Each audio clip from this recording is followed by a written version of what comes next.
Brought to you by V-Guard. Sir आज 25वा वर्धापन दिन म्हणजे रौप्य महोत्सवी वर्ष आहे राष्ट्रवादीचं.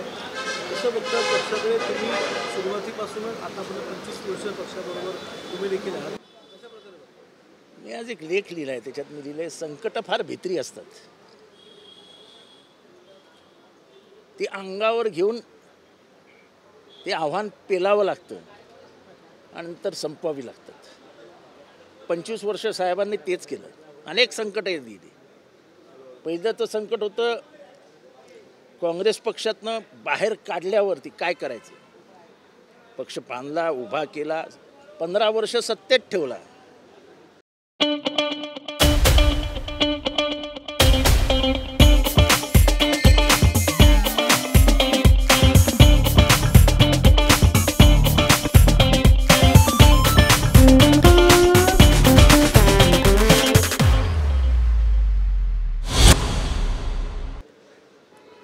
अनेक संधी उपलब्ध असताना सत्तेपासून लांब राहिले.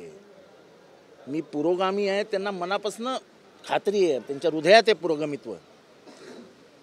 म्हणून जातीयवादी शक्तींशी कधी हात मिळवणी केली नाही.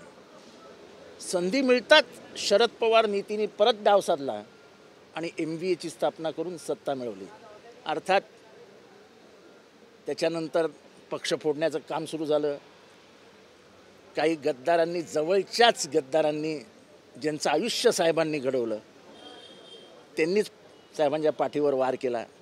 पण थांबेल तर तो शरद पवार कसले. परत म्हणाले ठीक आहे ना, गेले ना, जाऊ दे. देखिए उनका काम है अफवाह से गर्मी बढ़ाना और हमारा काम है माहौल को ठंडा रखना. हमारा नेता कैसा हो जो माहौल को रखे ठंडा वैसा हो. अब की बार V-Guard एयर कूलर का चमत्कार. उभे राहिले, परत त्याच धडाडीने कामाला लागले आणि आज राष्ट्रवादी काँग्रेसनी जाणून बुजून, म्हणजे उगाच जास्त जागा घेऊ नका जितेंद्र, आपण कमी जागेवर लढू आणि खूप यश मिळवू, असं त्यांचं वाक्य होतं. 10 जागा घेतल्या, 8 जागा निवडून आल्या. त्याच्यातली साताऱ्याची जागा थोड्या मतांनी पडली, नाही तर 10 पैकी 9 जागा त्यांनी निवडून आणल्या असत्या. पण महाराष्ट्रात जी MVAला 30 जागा मिळाली आहेत, त्याचे शिल्पकार अर्थात त्यांच्याबरोबर उद्धव ठाकरे, राहुल गांधी, पण खऱ्या अर्थाने त्याचे शिल्पकार, MVAचे शिल्पकारच शरद पवार असल्याने 25व्या वर्षात पदार्पण करत असताना मला प्रचंड गर्व आहे त्या माणसाबद्दल आणि माझ्या पक्षाबद्दल. सर, आज वर्धापन दिन जो आहे तो नगरमध्ये आयोजित करण्यात आलेला आहे. नगरमध्ये जो पक्षाला जो विजय मिळालेला आहे, विखेंचा पराभव करून हाऊस विखे हे पहिल्याच भाषणामध्ये त्यांनी जे काही तारे चोडले की ह्याला इंग्लिश समजत नाही. ग्रामीण माणसाच्या डोळ्यातले अश्रू आणि त्याचं स्मितहास्य समजलं की त्याचा वेदना आणि आनंद समजतात. आणि वेदना आणि आनंद समजणारा कार्यकर्ता हा त्याच्या हृदयात बसतो. म्हणून लंके इतक्या मताने निवडून आला. साध्या स्लीपर घालून अतिशय साधा माणूस, त्याच्यासमोर तुम्ही तुमच्या इंग्लिश, जसं काय तुम्ही ऑक्सफर्डमधून शिकून आले, इथले मराठी ही माझ्या मायभूमीची भाषा आहे. माझ्या मायभूमीला आम्हा सगळ्यांना मराठी भाषेचा अभिमान आहे. आणि तुम्ही ते येऊन ते इंग्लिशचे जे काही तारे तोडत होतात, कुठल्या शेतकऱ्याला समजणार आहे? How you, how is your farming going on, where is your farm, कोणाला समजणार आहे?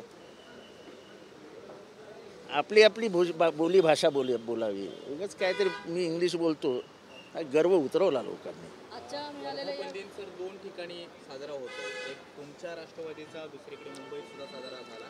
त्यावेळी काही भाषणं नेत्यांची झाली मुंबईमध्ये. त्यावेळी तटकरे म्हणाले की याआधी सुद्धा 2009ला 16-16चा फॉर्म्युला ठरलेला होता आणि भाजपसोबत जाण्याचा जवळपास निर्णय झालेला होता. मात्र वरिष्ठांनी हात वर केले, अन्यथा राष्ट्रवादीचं. हे बघा, मी तुम्हाला अजूनही सांगतो, यांनी कधी शरद पवार साहेबांना ओळखलंच नाही. मला माहिती आहे, शरद पवार साहेब मला एकदा म्हणाले होते की तुमचे 2 नेते दररोज सकाळी येतात, एक पक्षाध्यक्ष आहेत तुमचे आणि एक विरोधी पक्ष नेते आहेत तुमचे, आणि चला भाजपबरोबर जाऊया. मी आपलं त्यांना टोलवत असतो. पण म्हणाले दोन्ही तलवारी म्यान करून बसलेत, तुम्ही काय लढाई लढणार आहात पुढची? म्हणजे तुमच्याबरोबर तुमच्या म्हणण्यानुसार ते वागले नाहीत, त्याला हातवरती केलं नाही, तो त्यांचा धूर्तपणा होता. त्यांना तुम्हाला कळूच द्यायचं नव्हतं की ते कधीच जातीवादी शक्तींबरोबर जाणार नाहीत, आणि ते त्यांनी प्रूव्ह करून दाखवलं. 2009ला ते कशाला गेले असते? 2004ला ते कृषी मंत्री होते, 2009ला पण ते कृषी मंत्री होते, ते 2014पर्यंत कृषी मंत्री होते. आणि त्यांनी ऐतिहासिक निर्णय घेतला ना, 72,000 कोटीचा कर्जमाफीचा. तो इतिहासात लिहिला जाईल. भारत 38 देशांना अन्न पुरवठा करू लागला. भारताचं उत्पन्न वाढलं.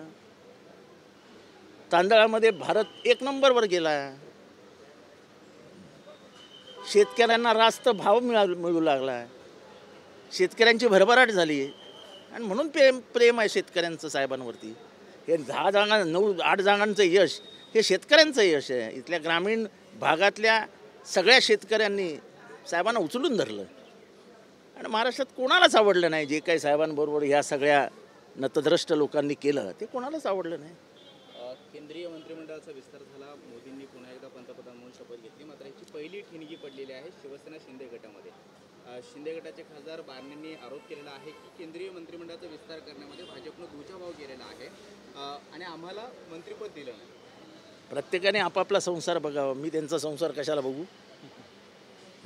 माझी ना तिथे काही नातेवाईक आहेत ना माझा काही संबंध आहे. त्यांचा संसार त्यांनी बघावा. मंत्रिपदाच्या त्याच्या विषयामध्ये फडणवीस असं म्हणाले की आम्ही राष्ट्रवादीशी बोलून म्हणजे अजित पवार गटाशी बोलून या संदर्भातली चर्चा केलेली आहे. दुसरीकडे दादांचं असं म्हणणं आहे की आम्हाला हवं तर आम्हाला केंद्रीय मंत्रिपदच हवं, मला राज्यमंत्रीपद नको. परत त्यांचा संसार, त्यांना काय हवं हे त्यांचं त्यांनी बघावं ना. आपलं काय काम आहे? आणि भरल्या ताटावरनं उठून पत्रावळीवर गेलं की हे होणारच होतं. तर एक प्रश्न असा आहे की मागच्या अनेक दिवसापासून जेव्हापासून निकाल लागलेला आहे, निकालाच्या पूर्वी सुद्धा अशी चर्चा आहे की अजित पवार गटाचे अनेक आमदार तुमच्याकडे येतील. ते लोक असं म्हणतात की नाही, त्यांच्याचकडचे अनेक आमदार आमच्याकडे येणार आहेत. आज वर्धापन दिन आमच्याकडे इनमिन 12 आमदार, त्याच्यात मी, जयंत पाटील, कुठे भुसारा. आम्ही म्हटलं जातो तरी ते आम्हाला घेणार नाहीत. मला तर घेणारच नाही. हास्यास्पद भाषण की त्यांचे आमच्याकडे येणार आहेत. अहो तुम्ही थांबून थोपवा. आता तुम्हाला खरोखरच सांगतो, थोपवा. Brought to you by V-Guard.